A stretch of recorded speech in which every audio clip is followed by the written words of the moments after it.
Welcome to another video and thank you for watching. Let's carve a pumpkin together in 7 easy steps. Step 1, prep your carving area.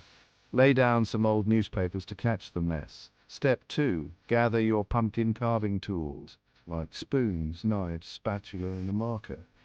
Many options to choose from. Step 3, cut a hole in the top of your pumpkin.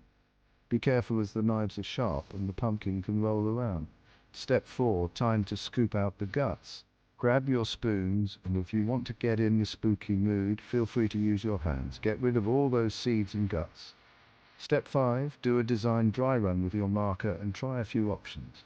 Sketch out your spooky face or pattern. Step 6, start cutting along your lines. Take your time and be careful, and always get permission from your parents. Step 7, finally, light it up with a tea candle or your preferred light source.